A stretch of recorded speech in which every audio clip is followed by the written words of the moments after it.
Let me say something that most analysts are still reluctant to say clearly. The liberal international order is not in crisis. It is not under strain. It is not being tested. It is finished. And the people resist saying that is because finishing means accepting what comes after. And what comes after is genuinely fighting if you understand the history. Because here is what the liberal order actually was at its core. He was not a set of values.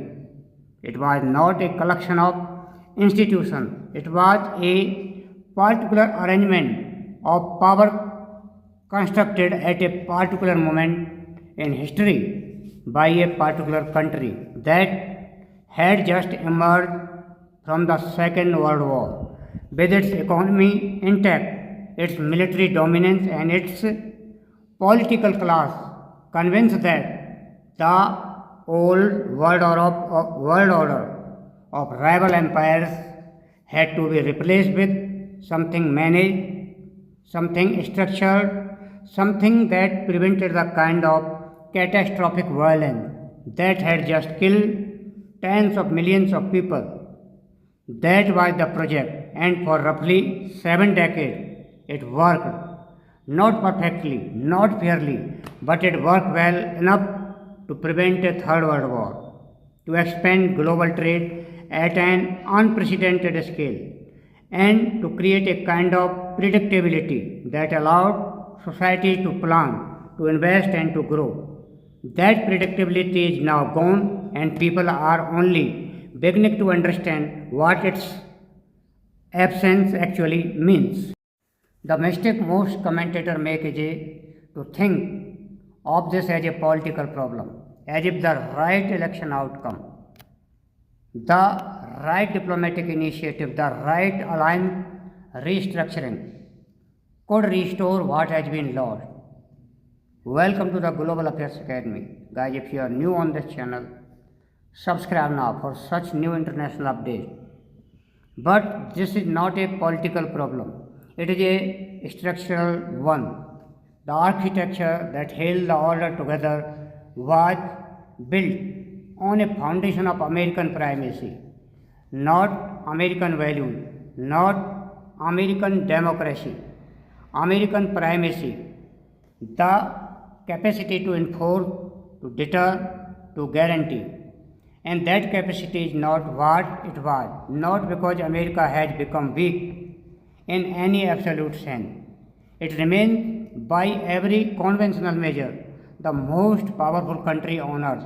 But power in international relations is always relative, and relative to the challenges it now faces, relative to the number of factors willing to test its limit, relative to the international contraction pulling its foreign policy in competing directions. That power is no longer sufficient to sustain the system it built, and when enforcer can no longer enforce consistently, the entire logic of the system begins to unravel, because the system was not held together by shared values or mutual affection. It was held together by calculations. Countries behave within the rule not because they believe in the rule, but because they calculated that the cost of breaking them exceeded the benefit. Change that calculation and behavior changes. And that is precisely what we are watching happen across dozens of countries simultaneously. The calculations are changing now into that space.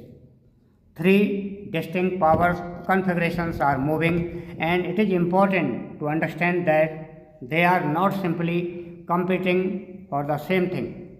They have fundamentally different objectives, which is what makes this transition so much more volatile than, say, the Cold War. The first configuration is the United States itself, now operating in a mode that is historically unprecedented for it.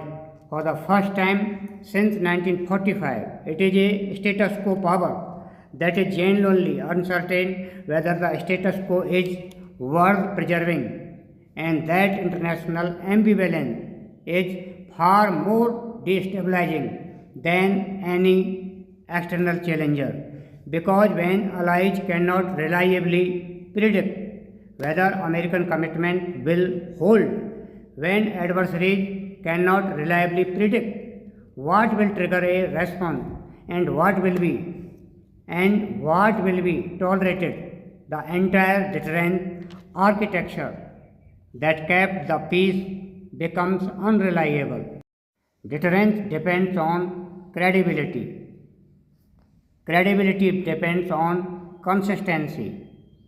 And consistency is precisely what American foreign policy has struggled to maintain across successive strategic vision. The second configuration is China, and China's strategy is worth understanding carefully because it is frequently mischaracterized as either more aggressive or less threatening than it actually is.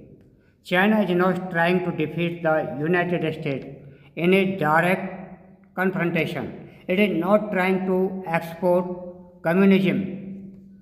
What it is trying to do is construct a parallel architecture, a set of economic relationships, financial mechanism, infrastructure networks, and diplomatic alignment that reduce the centrality of American dominated institutions to global life. The goal is not to destroy the existing system. The goal is to build an alternative that functions well enough that countries have a genuine choice. Because once countries have a genuine choice, American leverage contracts, and contracted leverage means a diminished capacity to set the terms on which global affairs are conducted. The strategy is patient, it is expensive, and it is working in ways that the daily news cycle tends to obscure. The numbers on infrastructure investment across Asia, Africa, and Latin America are significant. The expansion of currency swap agreement, the development of alternative payment system, the development of trade relationships that bypass dollar settlement. The third configuration is what you might call the revisionist coalition. Though coalitions is probably to organize a world for what it actually is. Russia, Iran, and a rotating cast of smaller actors bound together not by shared ideology or genuine strategic alignment, but by a shared interest in disrupting a system from which they are excluded or actively harmed.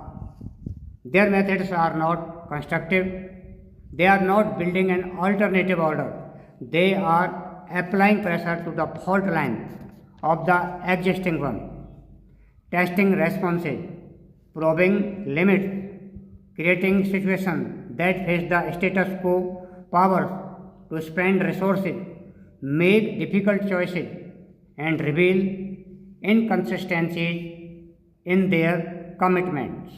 Thank you.